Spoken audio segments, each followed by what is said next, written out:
Did a run through the orchard. A little bit of damage, not too bad. I haven't found everything though because the burdock's all massive. Like, you got a leaf here. It's the middle of June and the leaves are this big, so I'll be fighting this all summer because they crowd out the sunlight.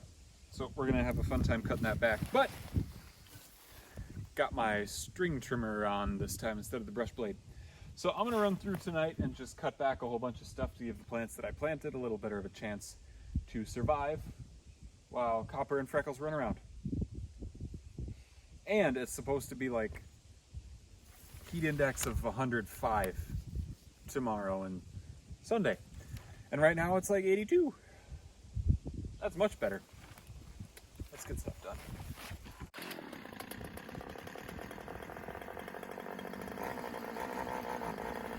Let's cut some grass.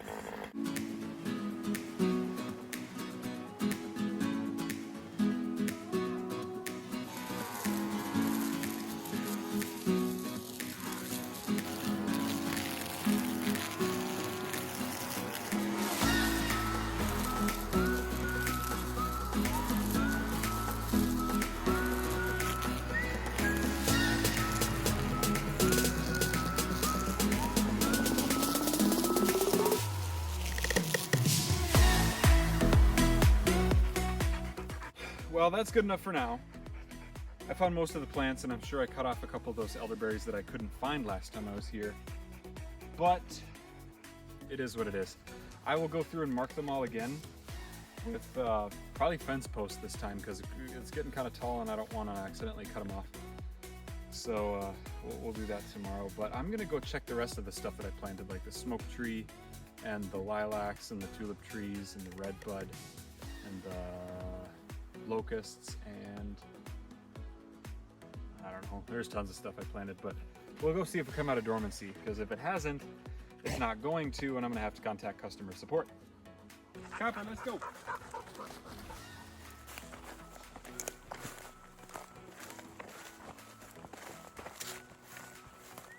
Looks like the red bud made it, which I was a little nervous about since last time I was here, it looked like that. So we got some good growth on there. Now where's everything else I planted? I can't even remember. I have absolutely no idea what this is.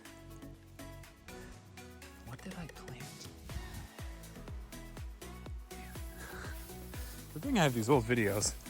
All the lilacs and whatever those two end things are doing really good. They just need to be, you know, some competition needs to be pulled back. And this grass grew back real quick. So I'm probably gonna spend a good amount of time over here mowing again, just to get, you know, a little more under control. So that'll be a good 2 hours, 2-3 hours tomorrow.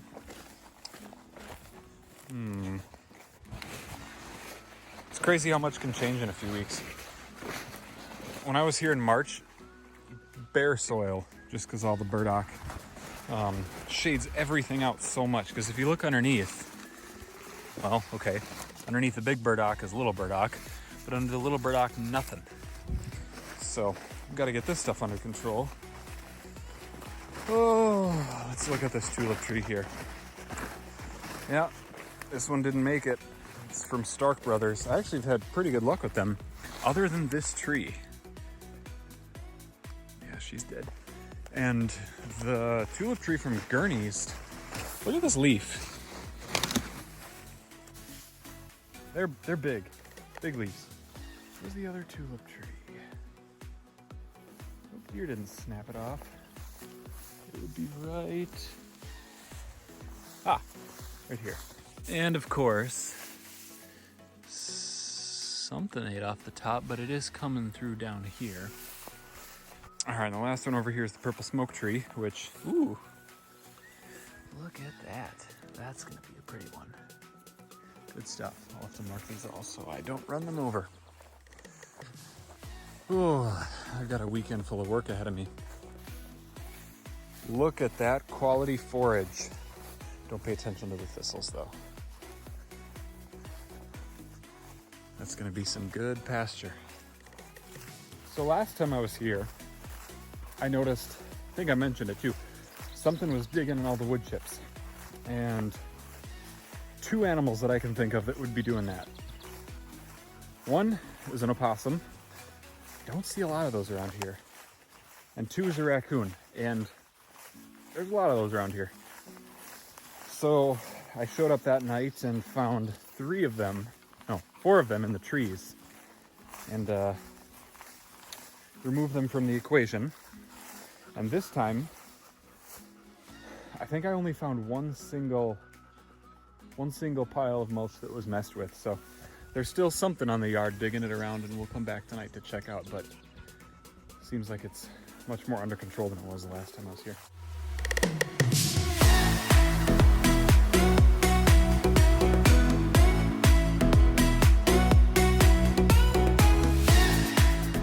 Okay, well,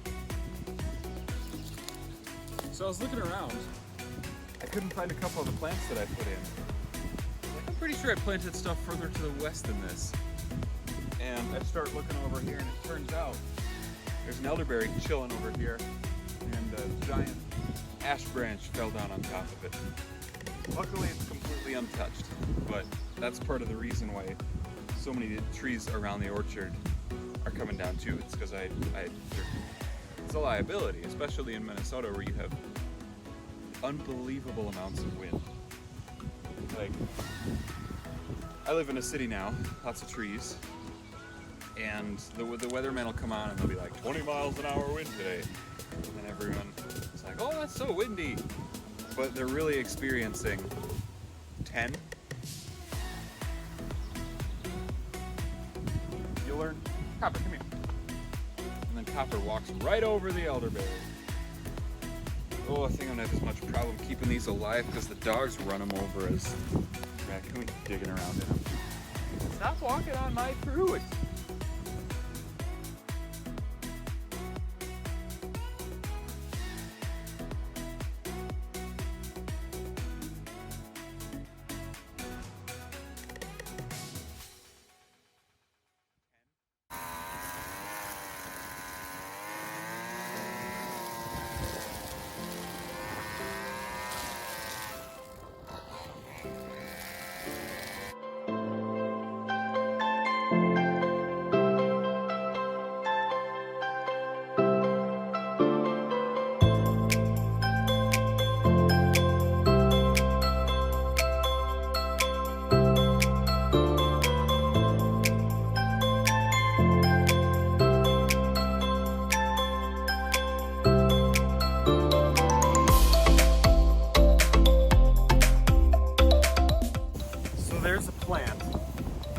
It's actually some right here. It's called wild parsnip, right? And I've been pulling this stuff my whole life. You know, we go in the field and pull it. It's toxic to cattle, probably other livestock too. And last year, I heard a thing on the news about how if you get it on your skin and then stay in the sun, you have horrible blistering. I'm like, that's kind of weird. So I don't know if it was the smartest idea, but I went out and I just rubbed a whole bunch on my skin and then saw what happened. Nothing happened. Kind of weird. I guess I'm not allergic to it. Super nice though, because I'm out in the grass all the time and it would really suck to have that problem. Ooh, it smells like... It's definitely in the celery family, you know, with lovage and all the hemlocks, water hemlock, poison hemlock. Are you eating it? Copper, you're not supposed to eat it. Oh, it's just grass.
attached. Ugh. Skip the time lapse.